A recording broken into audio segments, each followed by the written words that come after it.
everyone. I'm going to call the meeting to order. It's 10:02. And Shelley, could you do the call the roll? Sure. Jerry Abrahams? Present. Wendy Clark? Heidi DeWinger? Here. Kylie Goslin? Kim Hodges? Here. Stephen Kitowich? Here. Catherine McKinnon? Here. Salem Mascara-Bruno? Here. George Perez? Here. Sarah Sanders? Here. Jared Schmidt? Lisa Tepper-Bates?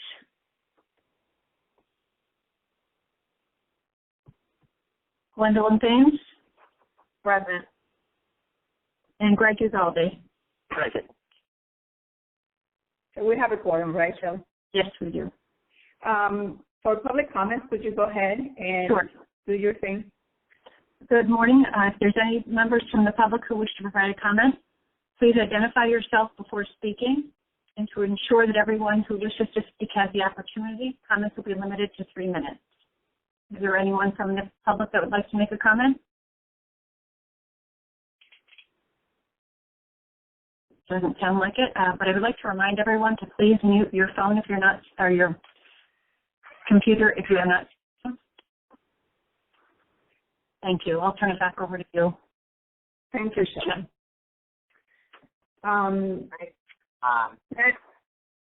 Is any, hello? Actually, the break might be good here because I want to talk about these because they're very, very important to me.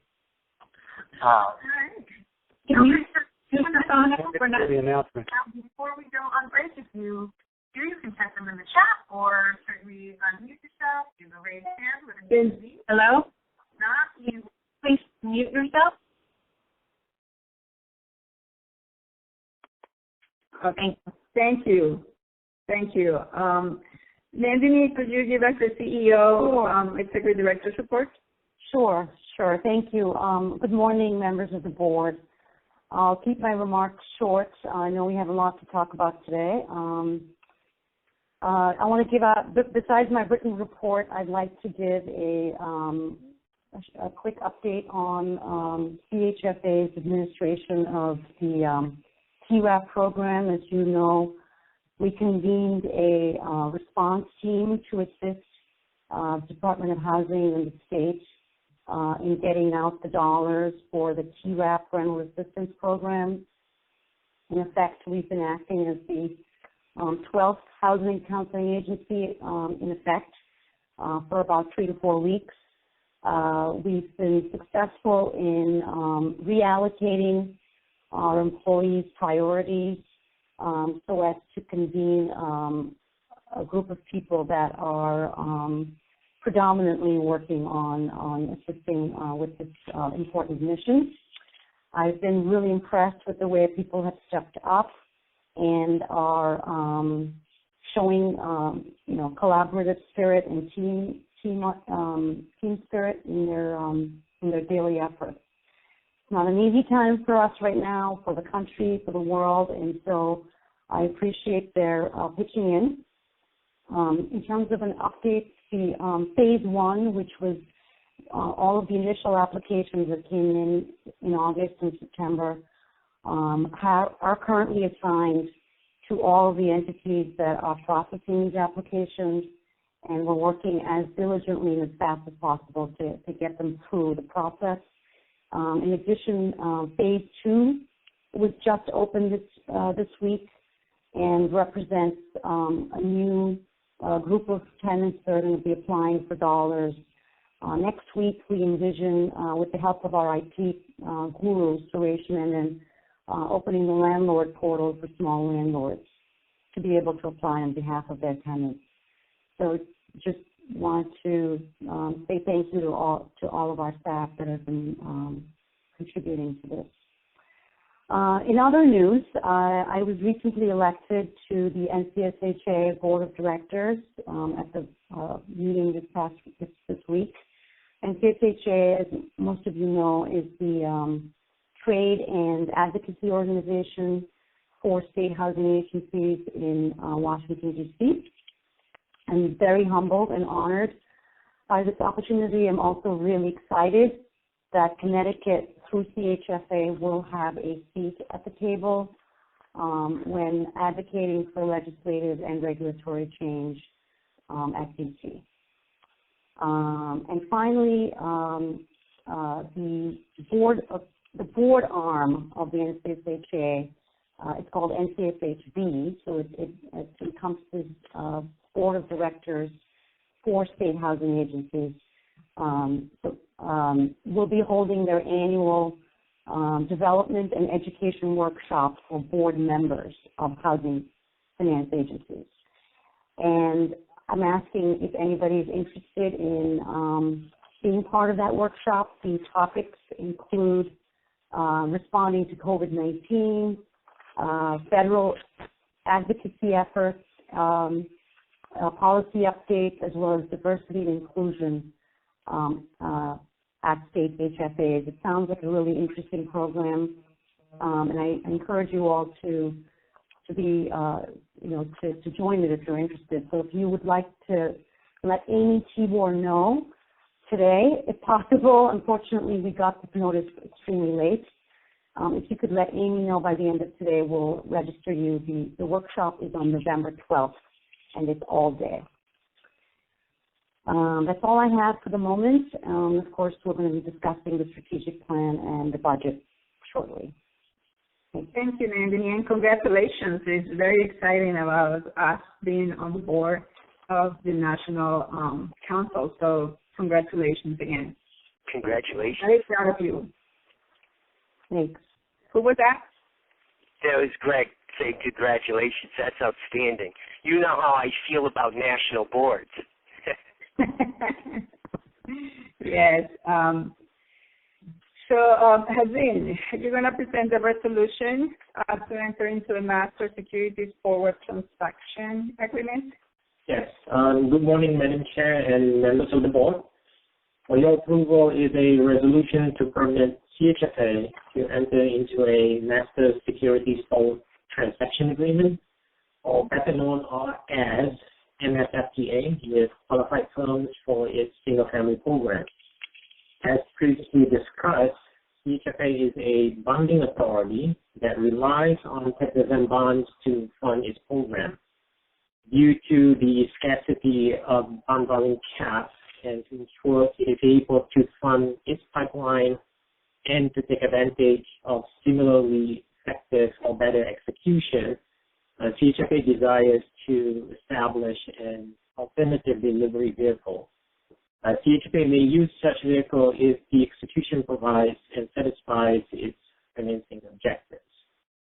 The resolution was presented to Finance Committee, and the committee asked a few questions. One was about the execution and the delegated authority. The other is to clarify between the need and the desire to enter into the execution. There's also a question about the use of a third party to assist in the implementation, and finally about the risks that's involved in entering into such transaction. The resolution was approved unanimously by committee, and I just want to note, since Jared wasn't able to attend, the committee nominated Sarah Sanders to act as chair. I'll be happy to answer any questions the board may have at this time. Thank you, Hazin. Any questions for Hazin?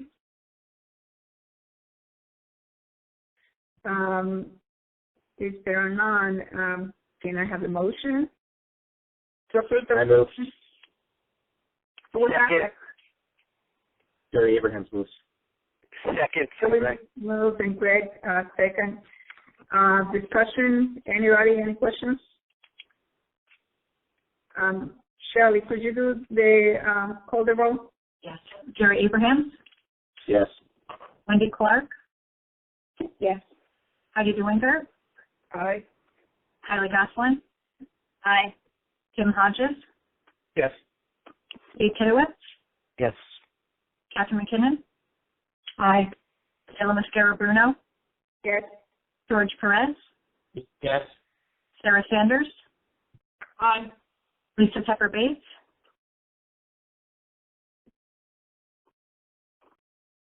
Gwendolyn Thames, Aye. Greg Ugalde, Aye. unanimous. Motion carries. Thank you, Shelley. Under the Mortgage Committee action items, we have a resolution, and Masuda Omar will present it. Yes, good morning, Madam Chair, members of the board.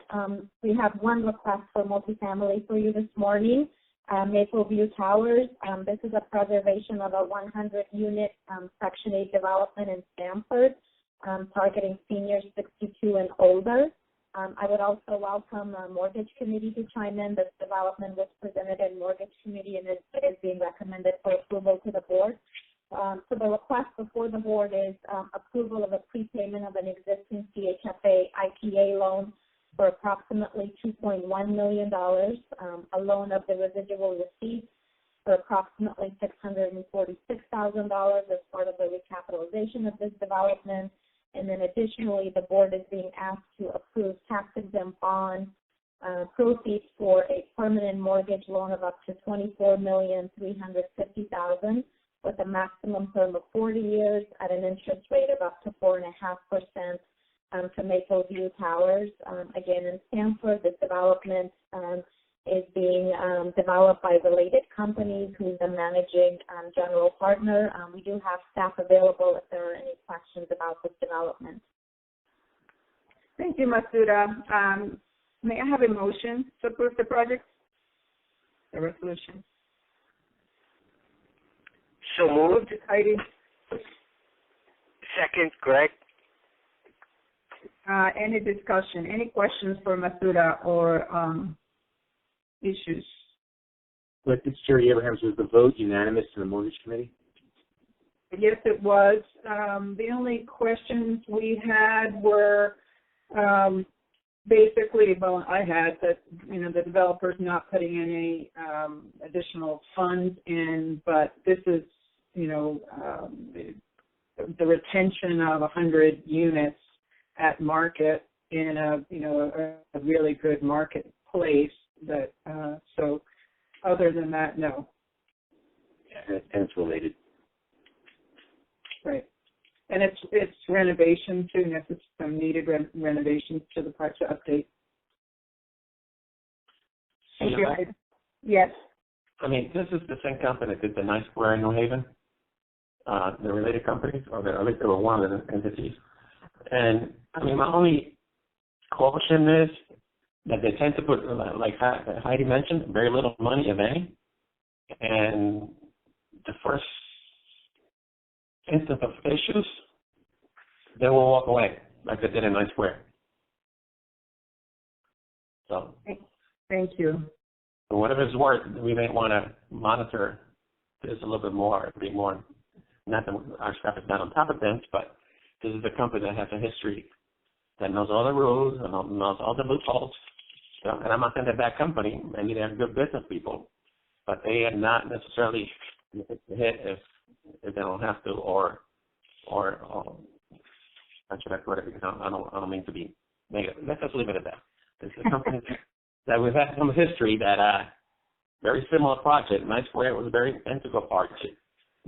Walking distance from the train station, the whole wonderful stuff.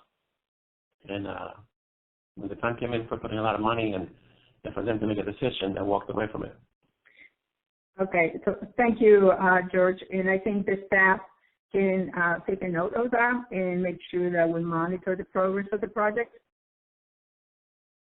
Yeah, I think this is a little different because it's existing, it's fully occupied, it will continue to be fully occupied. There's no perspective or pro forma here. This is just maintaining affordable housing units, in my opinion. You may be right. I hear your point.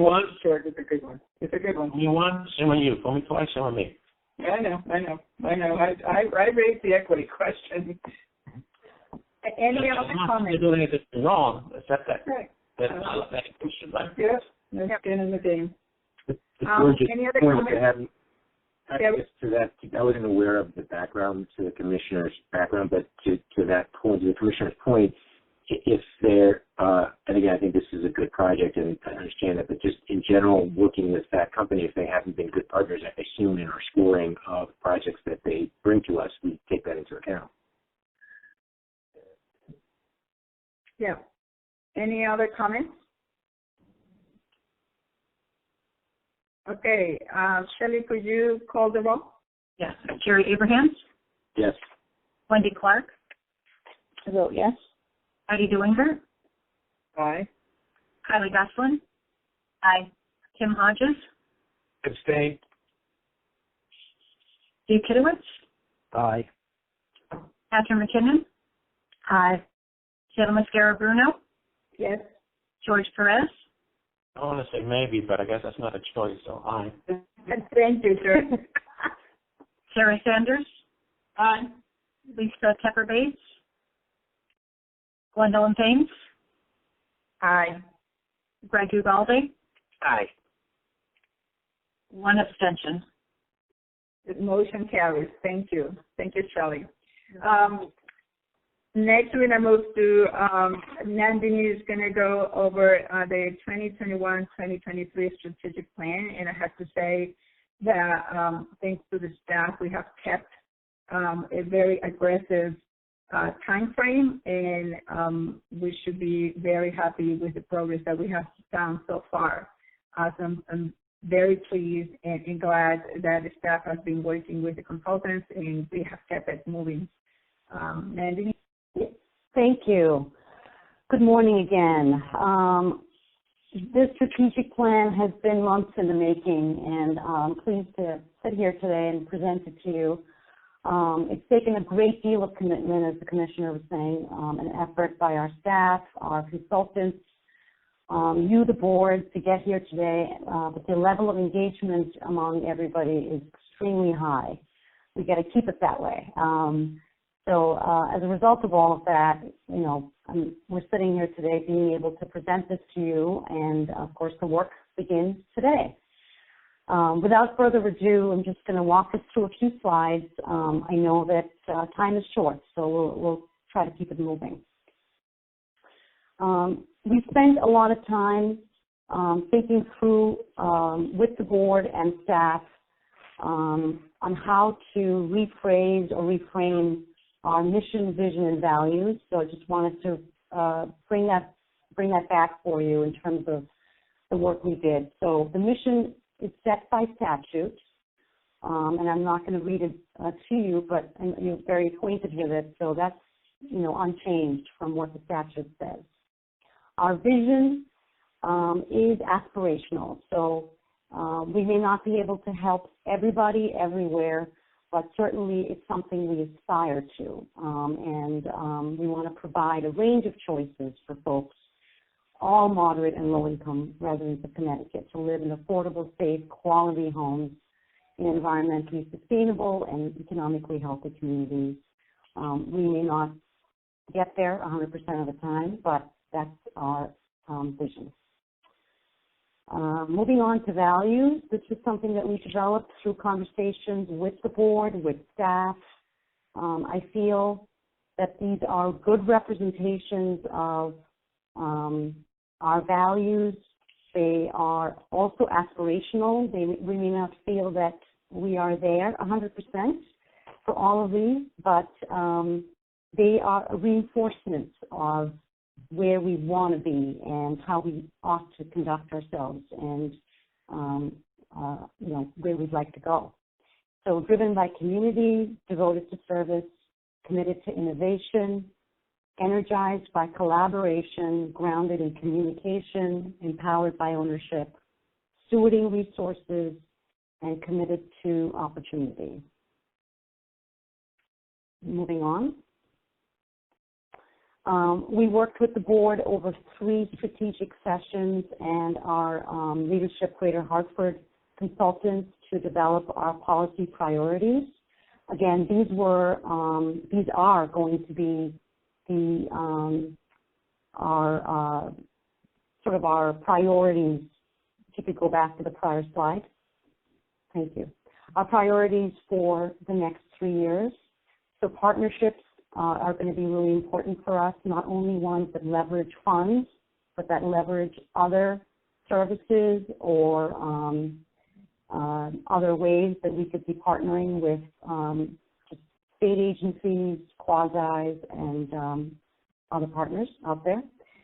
The board was concerned that CHFA is not the policy-making body in the state, but also wanted CHFA to have a seat at the table in the creation of new policy or the enforcement of existing policy. And so to the extent we can use the QAP, which is a representation of our policy in the low-income housing tax credit space, we would like to use that and other tools to expand high-quality housing choices in both urban and non-urban areas, as well as finance the creation of high-quality and environmentally sustainable housing in areas with public transportation and good quality education and employment. And again, just want to point out here that not every housing that's being built or financed by CHFA will meet every condition, but that is going to be something that we look at as we look at our overall programmatic goals. Helping low and moderate income households build wealth through homeownership. That is an important policy priority for CHFA and the board. Determining the cost and merit of taking risk in financing activities was another priority, as well as going beyond business as usual to advance our mission. How do we go about this? We started off with, we first did a landscape analysis. We surveyed a whole bunch of people, partners, existing and new partners, potential partners. We talked to the board. We had focus groups with a lot of different groups of people, and we then coalesced and condensed all of that work into 8 goals with strategies, which the board blessed in June of 2020 with the word being that we should go out and try to develop an action plan for each of those goals and strategies. So in response to that, we then invited employees, board members, and some outside partners to participate in each of those 8 working groups to develop tactics for each of the goals. Over the summer, each of those 8 groups met twice for about an hour and a half apiece, and we developed action plans and tactics for each goal. Each tactic was accompanied by an understanding of what was needed to accomplish that tactic. It wasn't an implementation plan that is going to be following, but essentially what we had was an understanding of kind of what preceded what in terms of a tactic, who the partners might be, how do we determine success for each of those tactics, and to the extent any special resources were going to be needed, those were identified as well. The chair people from each of those groups then met at the end of those meetings and prioritized the tactics into the 3 different years, 2021, 2022, and 2023, knowing that we're going to have to spread the work out amongst the 3 years of the plan. In your package today, and I know it's a lot to go through, and we're not going to go through all of it this morning, but there are detailed action plans that go into the detail I just described. There's tactics by year.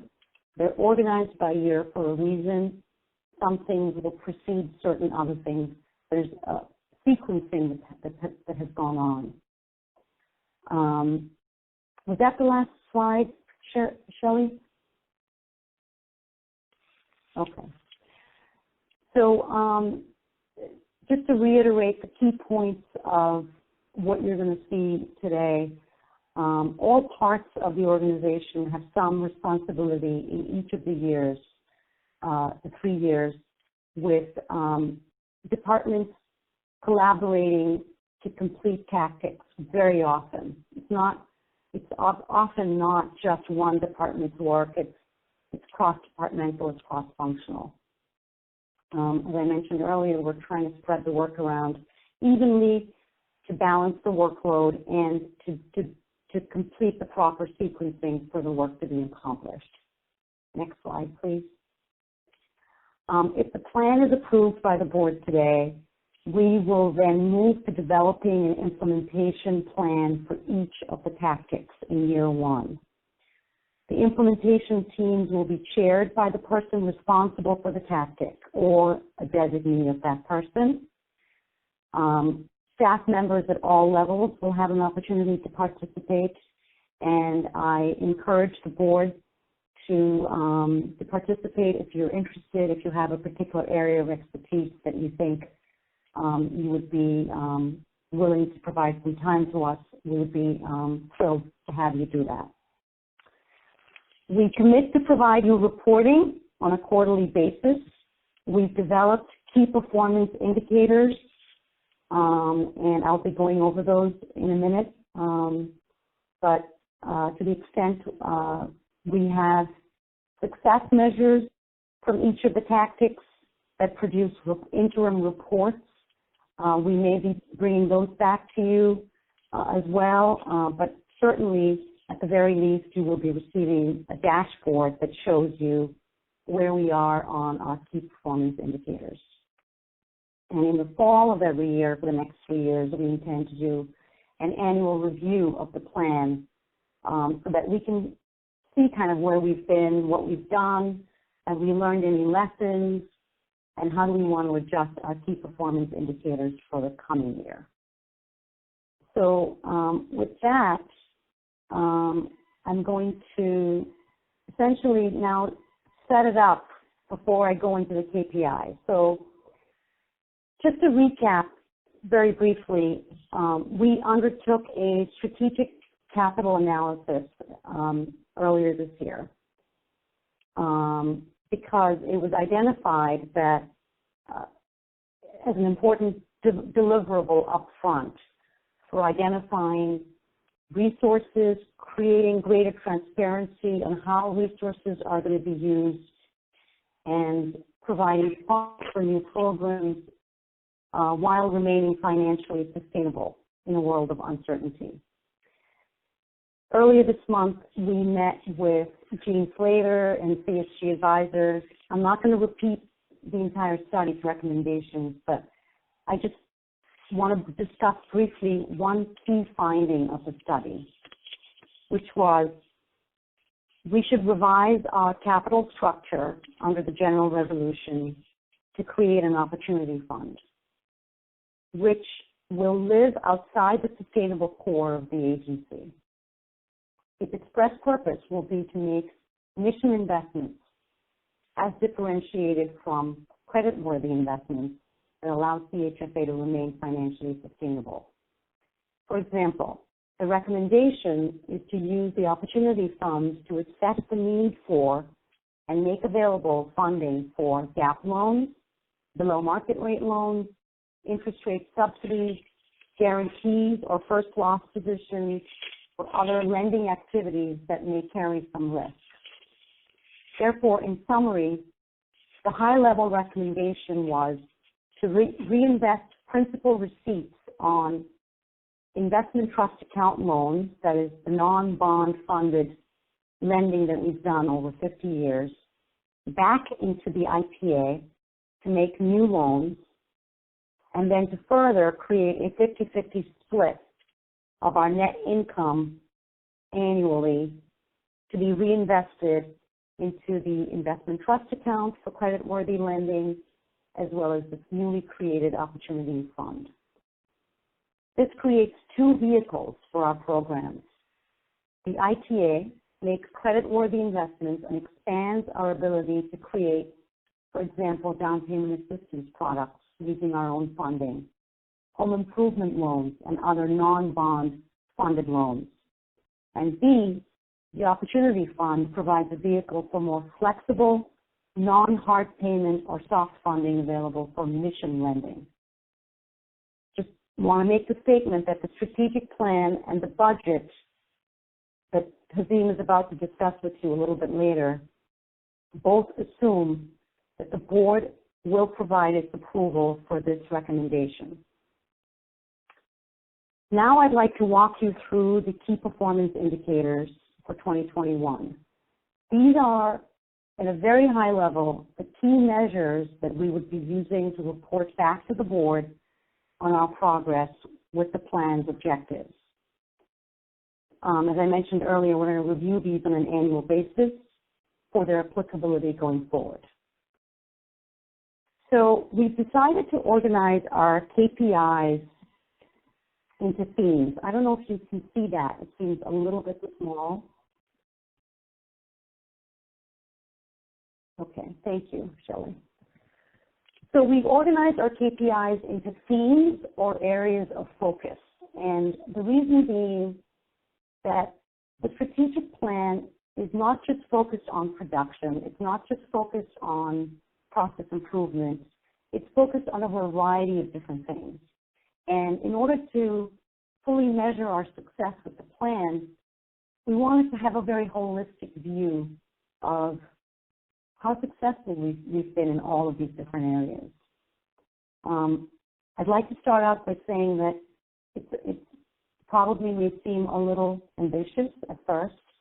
We've tried to temper our expectations given the fact that this will be the first time that CHFA is really rolling out something like this, where it's being held to a certain standard of productivity, of performance.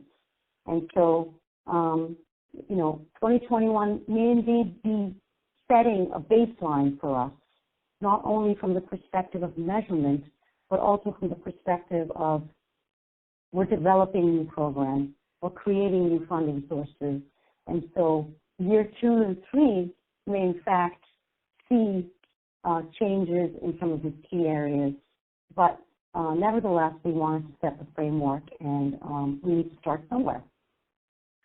So without further ado, the production goals at the top, starting from the left, for single family, we're setting a goal of 3,000 loans for 2021. Our 5-year average is 2942, so being fairly modest. We do have a stretch of 3,200. We just talked at Mortgage Committee about revising our down payment assistance program. We believe this will stimulate demand. How much demand? We're not 100% sure. So we're setting it at 3,200. That's being stretched, so we shall see if we beat that or where we end up.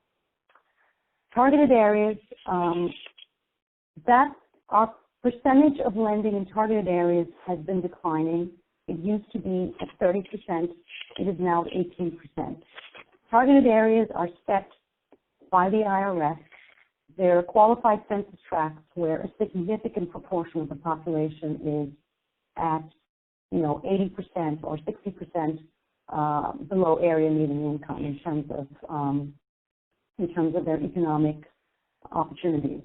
And so we want to do more lending here. We think that homes in this area may need significant reinvestment.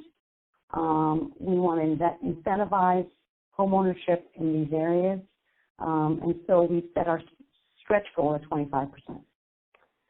Multifamily.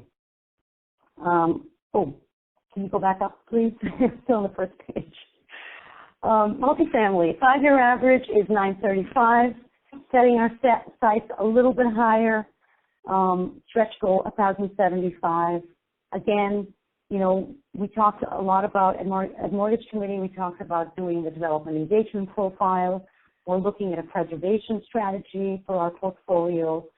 We may be creating some new funding. It may lead to more units, but at this time, we're being modest or moderate.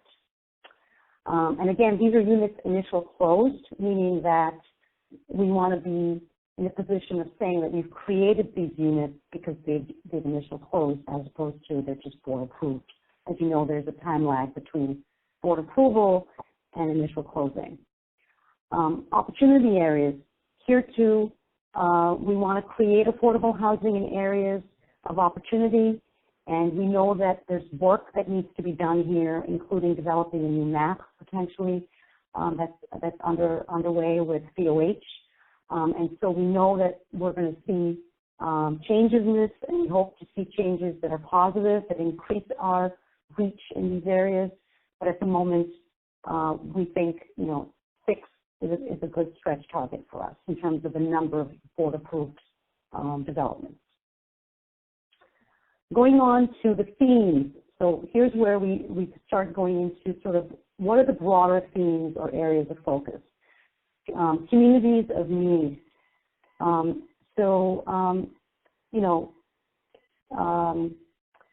Strengthening our ability to identify communities, places, or people in need of affordable housing, and implementing strategies and solutions to meet those needs. So what is the KPI? We think that we want to target 2 strategies or solutions to better serve communities in need. And we have projects and initiatives that are going to support meeting those KPIs. One of them is implementing a new DOH CHFA opportunity map. It'll allow us to better serve or better locate affordable housing in areas of opportunity that may better align with education metrics, metrics of employment, and metrics of quality of life. So, how do we do that? That gets us to a better result at the end of the day. We talked about revising our down payment assistance program. We think this will serve a very important community of need, first-time home buyers. And third, the mobile home refinancing program. We've been working really hard with the Mobile Home Council to understand the needs of folks that live on manufactured homes on leased land in these parks. And it's very hard for them to get conventional financing. And when they do, the rates are extraordinarily high. So we're working on a refinancing program for them using the ITA as a source and blending it down with Federal Home Loan Bank proceeds. So these are some of the ideas, and we think we'll be able to launch a couple of strategies this year. Financial innovation. This is, let's see here. Innovation drives our ability to be more impactful with our mission, and the strategic capital analysis shows us just how we can be both financially stable and increase our ability to do more programmatically. So our KPIs here, we wanted to measure 2 things. One is not just how much money we have, how much money we commit during the year for affordable housing initiatives. So that may mean going to board with an initiative and getting your approval to launch a mobile home refinancing program or to do other things that will develop throughout the year. In addition, we want to be able to implement at least 3 capital adequacy study recommendations with a stretch goal of 5. We have about 9 years, so we're hopeful that we should be able to hit a couple of these. There are very few things on here that will be instantaneous, right? There are things that are going to take less time than other things. Some things will get started in year 1. Maybe they will get finished in year 1. We're just going to do our best to prioritize and make significant inroads in a number of these recommendations. Community engagement. This is something that was identified early on in terms of how CHFA should be conducting itself, leveraging existing partnerships, strengthening existing partnerships, creating new ones in service of the mission, and particularly to maximize our impact on goals of increasing housing opportunity and choice. And so here, a little bit harder to measure.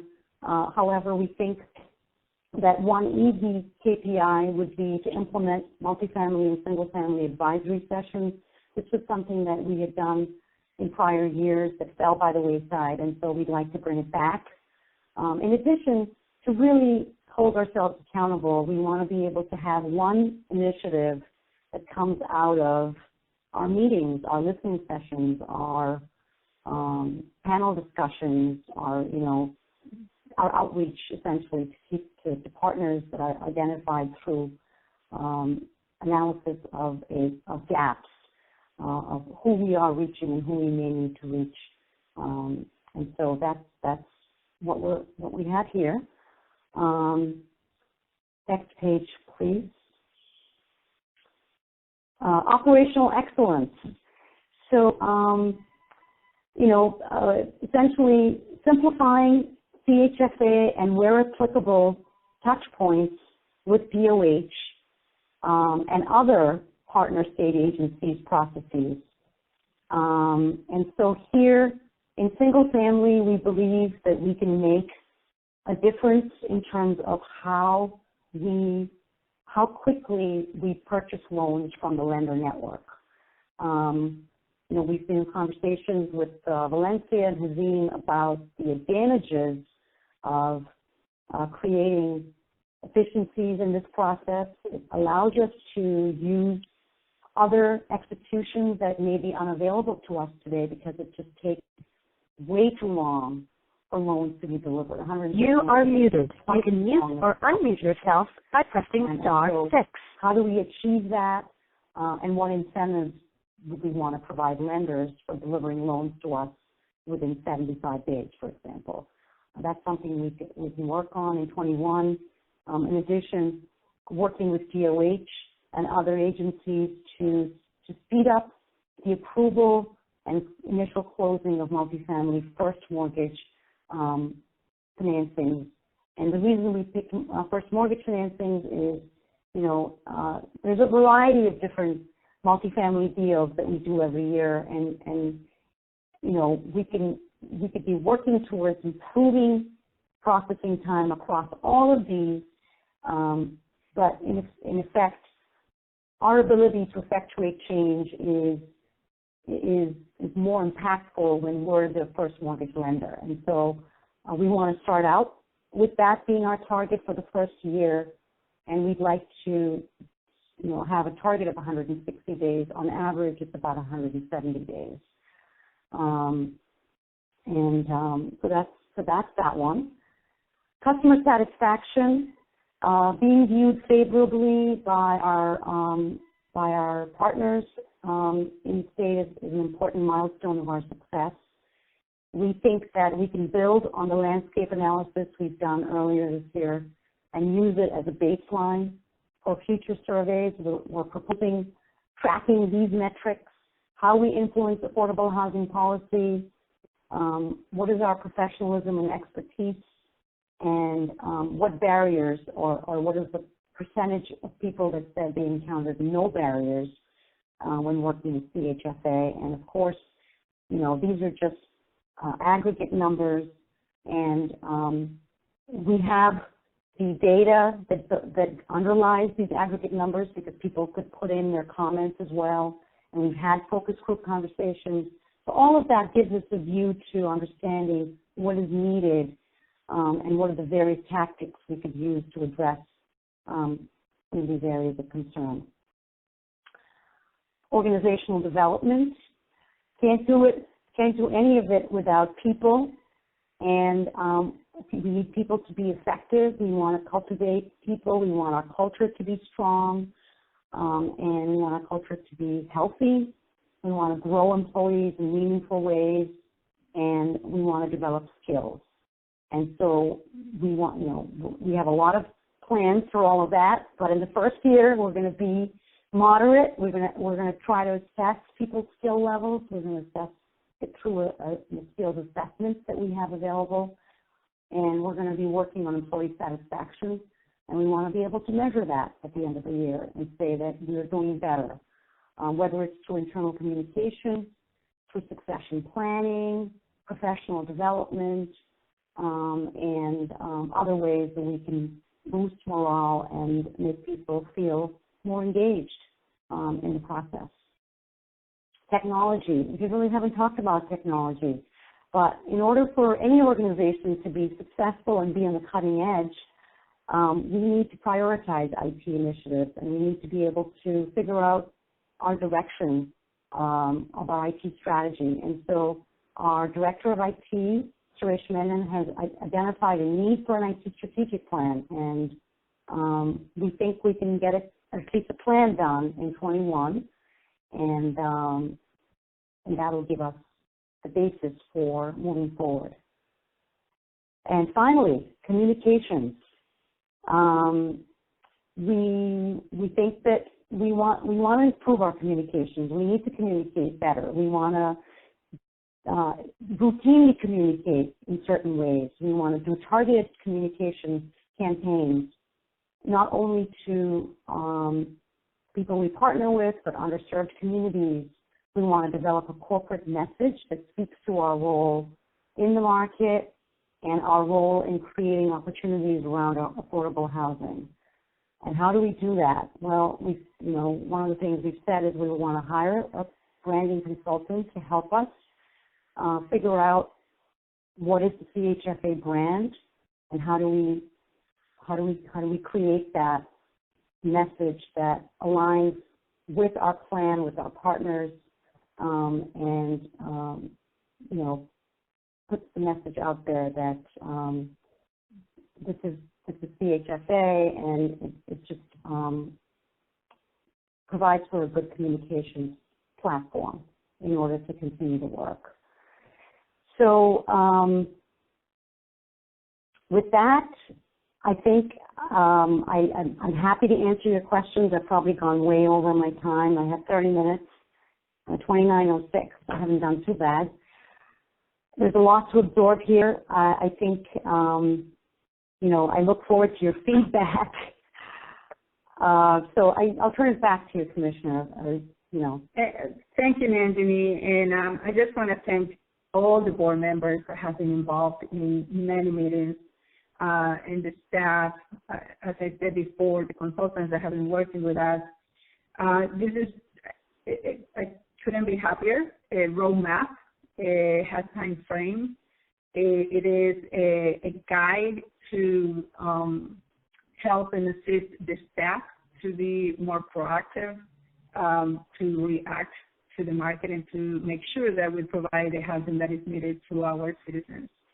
So with that, any reaction from board members? Sarah, this is George. I have a question concerning the opportunity fund. It was stated it would be outside of our core. So I want to make sure we're all on the same wavelength when we use that terminology, what that means. And then also, is the board still going to be approving projects and stuff like that coming out of that? I mean, if you could expand a little bit more on that. Sure. So, I invited Gene Slater to join us so that he could weigh in, and he's worked with other state agencies in this work as well. Let me answer the second question first, and maybe I'll have Gene answer the first question. So, in terms of the second question, Commissioner, it is our intention that if you approve this plan today and that you're on board with creating this fund, that we would move forward with discussing the budget, of course, approving the budget next month, and creating the fund. All that means is that we would physically create this fund and we would direct resources to go into it in December or early January. We would then be working furiously to develop programming around this pot of money and operating guidelines, etc. We would then come back to the board and present to you our proposed uses for the funds. So yes, you will be approving the programs as they're developed. Jean, did you want to speak a little bit to Commissioner Perez's first question around? And before you go to the first question, I want to follow up on the second. Sure. Percent. You mean percent and approved, right? Yes, that's correct. Because I heard the word percent, but not approved. Percent and approved. Your first, do you want to repeat the first question, just so I'm clear? What does it mean for the opportunity fund to be outside the sustainable core? Yeah, I think it means two things. One, it means it's not something that that the indenture pledges and the rating agency looks to as a resource for bondholders. So it therefore gives you more discretion about what can be used for it. And it simply means that the risk criteria for it can be much broader. That's all it really means. That it's not pledged to the bondholders and the risk criteria can be broader. It's still CHFA's funds, and it's intended to be used in coordination with CHFA's other programs as a way to enhance them, to expand them, to leverage them, to view these as the ITA and the bonds over here and the Opportunity Fund as tools to be used together that can be more effective because you have specific ways of making your regular programs, sustainable core programs, ones that financially you're counting on to make them more effective. So that's the idea. Look, I understand what we're trying to accomplish, but I remind people that, and again, I'm still not sure what this means. If it's like an off-balance sheet account, if the rating agencies are not going to be taken into account, that in the 2008-2010 fiasco, financial fiasco, a lot of it was due to off-balance sheet accounts, right? And stuff that were not taken into account by rating agencies or in the overall well-being of companies. And there were a lot of companies that sustained big losses. So by the time that they realized it, the company was going under, right? Because it was off core, right? It was not a core account, right? It was not a, and I'm not saying that's the same thing we're talking about here. I'm being honest. I'm not sure what we're talking about here, except that it's another funding source, right? And we're going to take more risk. So that's why I'm asking my questions that I'm asking. But it's on balance sheet as long as it's in cash. Obviously, it's still 100% asset. It's simply that you'll take. All it means is you'll take more risk with these assets than you would with your other assets. Right. It's still on your balance sheet. The loans that we do, would that still be in balance sheet? Yes. Okay. It's I didn't answer, but yes, they're still yours. I understand that, but it could be ours and not being on the balance. You know, it'd be a separate subsidiary. There's different ways you could do this, right? No. I'm not a rookie. Still within the rookie, so don't emphasize so much, right? Because the truth is, I'm not saying anything wrong is going on here, but the truth is that if it's not done right, the risk may outweigh the benefit. That's all I'm saying. Any other questions? Hi, Madam Chair. I would just like to say that I'm really pleased with this, and I'm really grateful, Commissioner, to you and to Nandini and her team, as well as the additional consulting help that she brought in. This is something that we had wanted to do, to take a very disciplined and wide-angle view of what was possible. I think you've done a very thoughtful job here. And I just want to speak in favor of it and to thank you for the good work here. Thank you, Mita. Any other comments? Yeah, as Felix, Tim, just a couple of things. One is thanks, Nandini, and to the staff. I think you guys have done a really good job here. I think to George's point, though, and this is the challenge, right, which is it's a lot to digest, in a half hour many times. And so I guess the only thing that I would offer is if there are opportunities in the future where we can actually take some real time to kind of look through it and then put together questions, it might be useful. It certainly would be for me. I know everyone else probably, understood all the information that not anything was going through it, but for me, it might take a little bit longer. So to the extent that we have that opportunity, I'd love to be able to spend some more time on it. Yeah, and I think what Nandini did today is the summary of what was at the special meeting that we had with the board members. But of course, we will have opportunity for board members to ask questions to their responses. Correct? Yeah. I just want to say, I mean, this is outstanding work. A lot of thought has gone into this. I too like the cautionary comments that we do have to monitor this, and I think I heard that in the presentation as well, that this is a major first step, but we do have to all work toward implementing this in the appropriate way, and I think we could do that. But I think that the housing challenges in this state are calling for means far above what we currently have, and to have us take these steps in the right direction is just excellent work. Thank you, Greg. Any other comments, questions? And I think, Nandini, the way that we can do, because you still got to work on the dashboard and reporting, is working and involving the committees. On the mortgage committee, you can do some work with some outside consultants as well as the finance committee, so that we have all systems in place and any other concerns that board members have.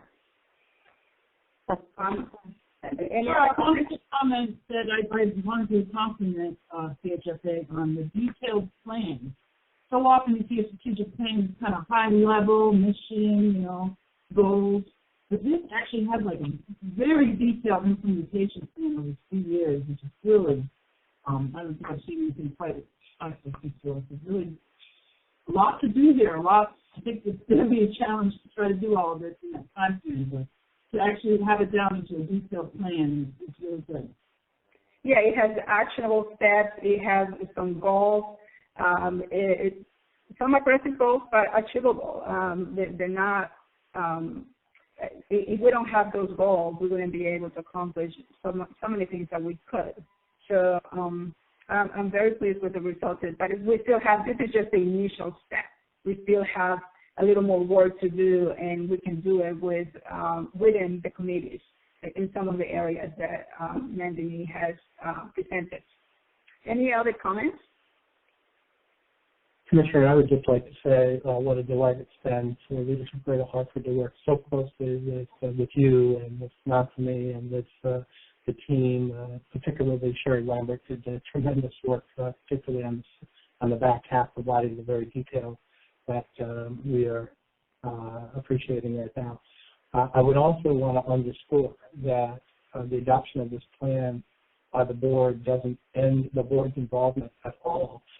In fact, baked into the plan is an ongoing review from the board, feedback from the board on what you're hearing, what you're seeing, opportunities to serve as ambassadors, particularly since strategic partnerships are such a key part of the overall success of this plan. Using your networks to leverage new opportunities and new relationships will be particularly key to success. In addition to approving the budget items and the policy actions that will be baked into this process. So your role doesn't end with the adoption of this plan, and for ways it is just beginning still. But I've been personally impressed by the level of commitment demonstrated at every level, the board level, the executive level, and staff level, and on the part of stakeholders who all have obviously a lot at stake here. So thank you. Thank you, Ted. Any last comments before we do a vote? Okay. So we do need a vote, Nandini, right, to adopt the plan. Can I have a motion to adopt the 2021-2023 strategic plan? I'll make that motion. Greg? Second? This is Kylie. I'll second. Thank you, Kylie. Any other discussion or comments? Shirley, could you call the roll, please? Mary Abrahams? Yes. Wendy Clark? Yes. Heidi Dewlinger? Aye. Kylie Goslin? Aye. Kim Hodges? Yes. Steve Kitowitz? Aye. Catherine McKinnon? Aye. Stella Mascaro-Bruno? Yes. George Perez? Yes. Sarah Sanders? Yes. Lisa Pepper Bates? Aye. Gwendolyn Thames? Aye. Greg Ugalde? Aye. Unanimous. Thank you. Motion carries. Thank you, everybody, for the involvement. Mandy, thank your staff, and of course, consultants. Thank you very much for all this work. We have some reports. Hopefully, we can get it within the next 30 minutes. So, has been the 2021 annual budget and plan of operations. Sure. Good morning. It's time of that year again, and everyone's favorite subject, which is the budget. I'm not really hearing everyone's enthusiasm, so hopefully everyone's excited. Before I start, the commissioner did mention it's already 11:02.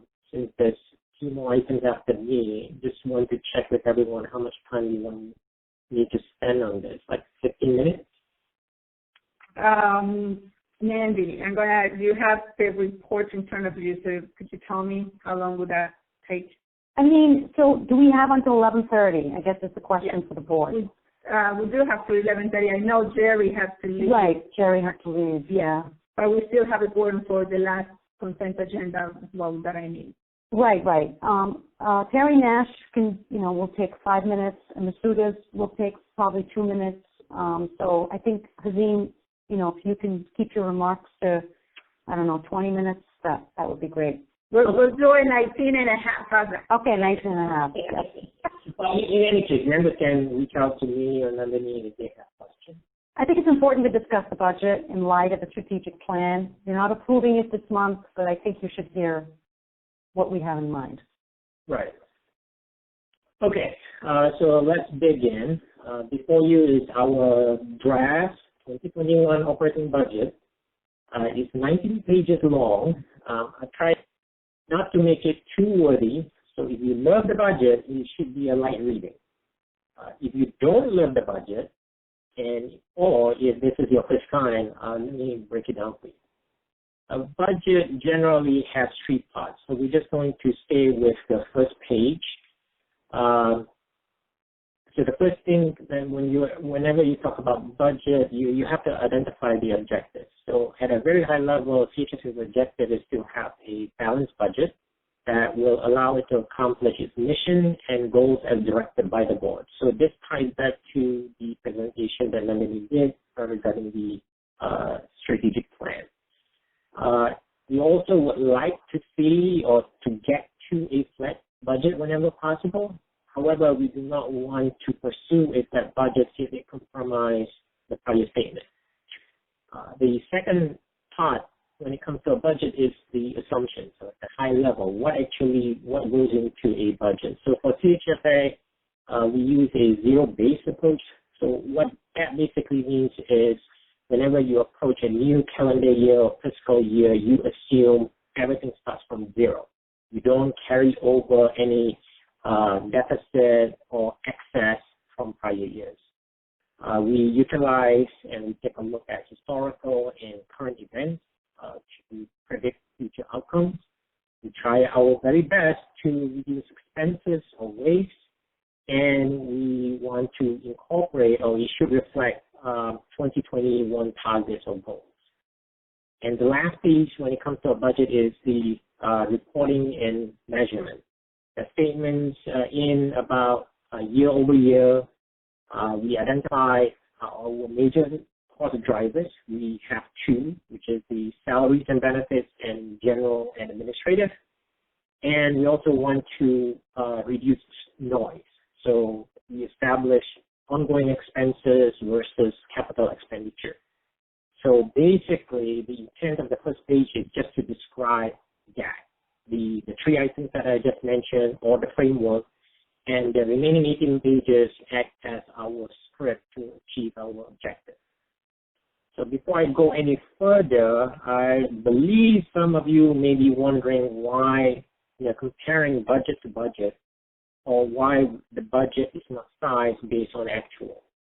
The reason is because the number cannot be amended until November 2021. Whatever gets approved, we are locked in for 1 year. We can spend up to, but not over. if we do spend over, we cannot pay the vendor until November of 2021.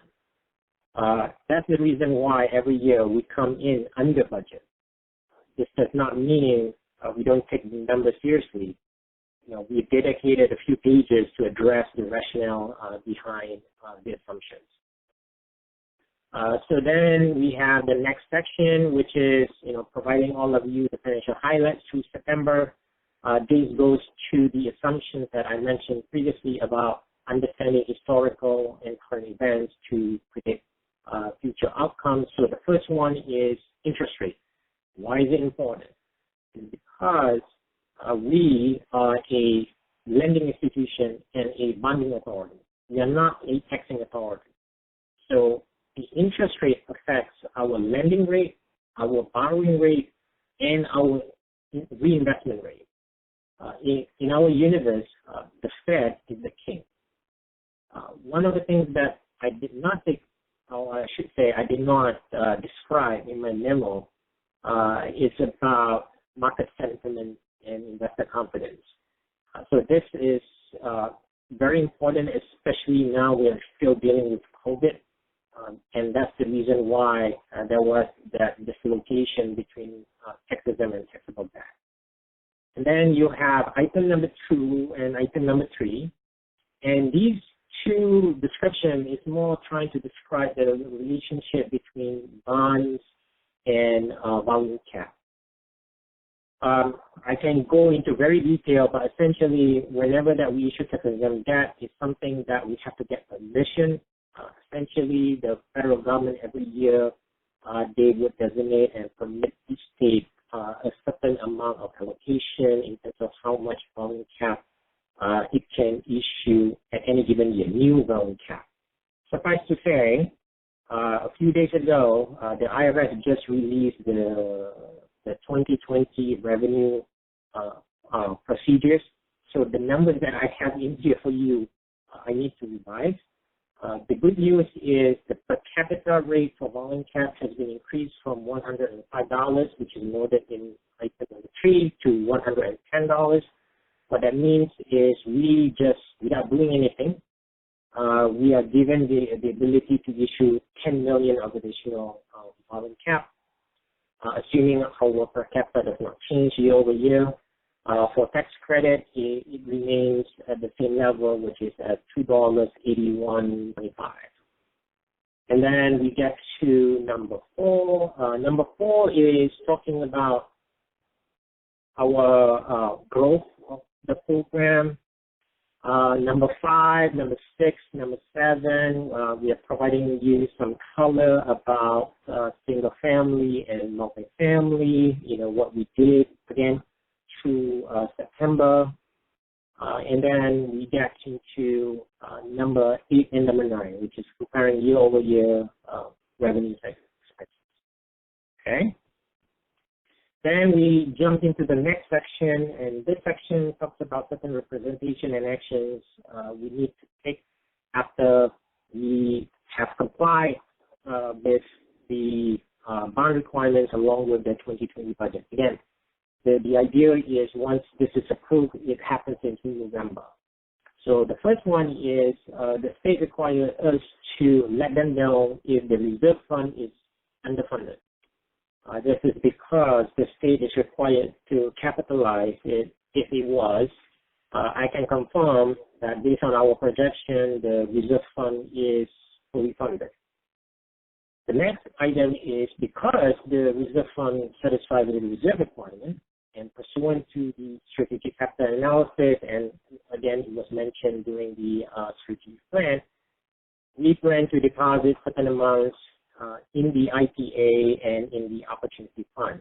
Currently, I have 20 million and 8 million as placeholders for IPA and opportunity fund. We should have the final numbers when this is presented to the board in November. Okay. Then the next section is just trying to talk about the budget itself. Again, high level, what we are expecting. We are expecting to seek an approval of not to exceed $42 million. And then again, we are breaking it down between the two major cost drivers, salaries and benefits, and general administrative. And there's details in here in terms of how, how that compares to actual. So I did provide some color about that. One of the big drivers is the fringe benefits, which is 32%. And then we talked about all the other items in terms of what makes the general and administrative and what consists of ongoing expenses and capital investments, which is lower. We also talked about what the budget will do in terms of how it impacts production. So this is a summary of something that will come later. We plan to raise about $500 million of lendable proceeds for single family, and that goes and ties back to the item that Nandini mentioned about 3,000 loans. And then we're also making an assumption about $100 million for multifamily. That ties back to the 975 units. And then we talked about what our plan is when it comes to the borrowing cap. We hope Steve Petrovich is on the call will provide us and transfer back the unused cap that we sent back to the state earlier. And we hope that he will be graciously enough to increase the state carry forward for CHFA so that we can do what we do best. And then there's all these assumptions about how much bonds that we need to raise to supplement or to satisfy what I just mentioned, and what we predict the net income to be based on what we know today. Again, we're dealing with post-COVID and the residual impact, so there's a lot of unknown. So Shelley, you just can go to the next page. So this is the plan of operations. So as part of when we present the budget, one of the things that we want to do is also to elaborate as best we can about what are we doing with those dollars. Again, this is budget. This is just trying to identify the numbers based on what we think it is. But when it comes to specific programs, we are still looking at the board to approve them. We're still looking for projects to come in, and if those things come to fruition, then these are the resources that we want to deploy to satisfy those items. So item 1 through item 6, it ties back to the strategic plan in terms of what we're trying to accomplish in year 1, along with the some quote-unquote contingency to ensure that if in an event there is a ramp up in the program, for whatever reason, we're able to deal with it, because we do want to help as many residents as possible. And finally, we do have a section about future capital investment, and the reason is because when we're talking about noise, we want to make sure that we have sufficient reserve instead of just saying, okay, this year we have to pay $500,000 or $1 million, what have you. We would like to build up that reserve to ensure that when the time comes to invest in capital, we have dollars set aside to accommodate or to pay for those expenditures instead of keeping our income statement. So we have these two items about continuing to invest in IT, and then you mentioned about that, and then we are also looking at ways where we can better serve our constituents, which is maybe considering to service our own loans. So that's one of the items that is always in our brain. Next page, please. So this is the budget itself, and again, one of the components of the budget was to talk about reporting. So you can see here the reporting side by side, year over year, and then you have all the items, all the things that consist of revenues and expenses. Next slide, on the page. So this is the breakdowns. When I say salaries and benefits, you add the first two line items, which is salaries plus fringe benefits. G&A is essentially from the temporary durational, and then you add all the rest, excluding capital expenditure. Scroll down. Next page, please. So this is the capital budget line item. Next page. So this is the activity that we did. Again, this is trying to provide you with some color and understanding what we did. So we started the year with $311 million of volume cap, consist of $87 million from the carry forward, and then the $225 million from this year, and then how we spend it. We break it down in terms of single family, multifamily. For multifamily, here are all the projects that took advantage or received those benefits. And then some proceeds for single family was raised using taxable. Next page. Here's just trying to show you again historically where the growth has been from 2015 all the way to 2019. And then we are projecting what 2020 is going to be in 2021. Exhibit 3 is comparing the actual and the budget. So the blue is the reserve that I talked to you about. That's the reason why we're always under. In terms of G&A, you can see that we've always been very mindful about spending. So overall, over the last 5 years, we've been good. So this is from actual numbers. Next page. This is just like a visualization of our cost driver. Next page. So this is, in fact, the sources that we have. So folks, make sure that you do a deep dive and understand what it is. You have the 2021 allocation, like I mentioned. The IRS just released the revenue prog, so that 224 will become 235, assuming our populations remain the same. We use taxable bonds, carry forward, CHFA. Again, thank you, Steve. You redeem this back our $75 million. The carry forward from the state is 50% from the prior year. We made an assumption about the 9% tax credit, how much we can raise, and all the other items. So net is about $820 million draft. Next page. So here's all the wordy that I was talking about when we talked about revenues. What does it consist of? So we talk about interest on loans. I tried to describe what's been going on. This is consistent with the monthly reports that we've been providing to Finance and Audit by both Allison and John Chilson, along with Sherry. So we have the interest on loans, which is all about loan receivable and the interest that we get from it. Scroll down, shall we? You just go forward. Then next page, we talk about investments. Investments consist of like the MBS. We talk about the MSFDA, how does that impact loans becoming MBS, what income does it bring in, and then the next section is the fees and other income. We do charge one-time or ongoing fees, application fee, tax credit fee, origination fee, so on and so forth. And when we go into expenses, the biggest driver when it comes to expenses is bonds, because that's what we do. We issue bonds to generate the proceeds.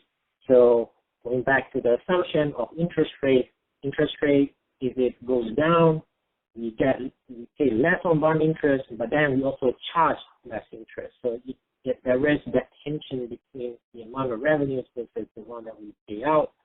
Next page. Then you have to pay servicer fee.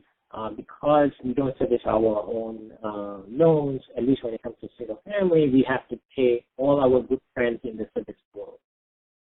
Next page, or scroll down. Okay, so here's where we're talking about the ongoing expenses when it comes to CHFA. The big one here is we are proposing to increase the FTE from 142 to 143. So there's some description in terms of what we're planning to do. There's also description about a merit pool. We talked about the frames, the costs. I'm showing here the ratios. And then scroll down, Shelly. Then you get into the G&A. Again, I provided a description. All this stuff is back to the what do you call that? The table. Next page. So here's all just information. I'm not going to go into detail. feel free to read it at your leisure, but if you have any questions, feel free to come back and ask. I love questions, as you know. Next page, other expenses, bond-related expenses. So everything is tied back to that, and then we explain about the capital or the reserve. Next page. So this is just trying to provide some information in terms of the status, what we expect, what we did, and what we think that we're going to get accomplished by year end of 2020. And the last but not least, the page is our year one, i.e. 2021 plan in terms of how we're going to deploy the resources, what we're going to do, what we hope we're going to do, and everything should tie back to the strategic plan, and we'll put a bow on top. Okay, so that's my very quick budget explanation. So I'll be happy to answer any questions. Again, you don't need to approve anything. We are planning to provide the final editing application. Yeah, thank you, Hazim. So everybody has homework, 19 pages that Hazim has provided to us. And we will take a vote on the budget at the next board meeting. Anybody has any questions for Hazim at this point? Yes, this is Sarah. I'll ask Hazim other questions by email, but I just wanted to let people know that our agency has taken the policy that because state managers did not receive raises this year and that we aren't approving or supporting raises at the public agencies on the boards that we serve on. So I just wanted to get that on record. It looks like a relatively minor amount, and we're not saying raises aren't merited, but it's a matter of policy and principle for our office. This is Steve Kitowitz. I've spoken to the secretary about that, and we are in the same. We are in agreement with what the treasurer's office has said. Okay, that's good to know. Thank you. Any other question for Hazim? All right. Thank you, Hazim. Thank you. And I'm pretty sure if people have questions, they can email you those questions or bring it to the next board meeting. Terry, you're going to give us a quick update on the QIP? Yes, very quick. Good morning. You have in your package the process planning for revising the next qualified allocation plan, which is the QAP that will govern the 2022 tax credit. We've already begun to gather information and input with the Opportunity Task Force and Sustainability Work Group, and we plan to continue to engage them and other stakeholders in this work. And additionally, an outside consultant will be engaged to assist with the revisions of the QIP and documents. Planning for this requires ample lead time, so we are seeking confirmation of the board task force membership earlier than usual. Within the next week, we would contact anyone interested to schedule the first meeting and seek your availability for subsequent meetings. The goal of the meeting in the very beginning would be to develop the QAP framework and timeline. I've provided a draft timeline in the memo before you for your consideration, but the board task force would finalize a timeline. Over the next few months, we'd be engaging with consultants and our stakeholders to inform this work. The board task force will make and receive recommendations that will provide the policy guidance for the final product. Public comment periods are anticipated in the third quarter of 2021. Applications will be due in January of 2022 and awards announced in April of 2022. This gives us more time to complete the revisions and, importantly, to notify the development community. So at this time, we would request that members of the board's QAP task force be identified. I'd like to volunteer. It's Tim Hodges. Thank you, Tim. Larry, this is Lisa. I'd be glad to volunteer again this year. Thank you, Lisa. Yeah, this is Kathy. Happy to help again. Perfect. Thank you. Anybody else? This is Kathy. I'd be happy to help too. Thank you. And I'll be there too. Perfect. Thank you, Sarah. Any questions for Terry? All right. Thank you, Terry. Thank you very much. Matsuda, you're going to give us a quick update on the temporary financial yes, good morning. Multifamily. Yes, good morning again. I'll be very quick. There is really no new update since the summary that we shared with the board last month. The only thing I would mention is that the program is set to expire at the end of the year, so our plan is to come to the board next month and seek a authorization of the program for an additional 6 months, and that is really primarily because of the unknown aspects of the ongoing, uncertainty with the COVID pandemic. So we want to make sure that this tool continues to be available for our customers if it's needed. But that's it from me. I'm happy to answer any questions. Thank you, Matsuda. Questions for Matsuda?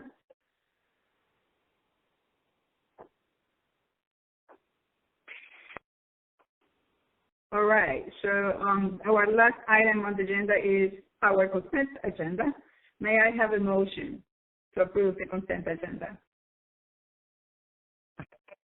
Move this, Tim. Thank you, Tim. Can I have a second? This is Lisa. Thank you, Lisa. Any discussion?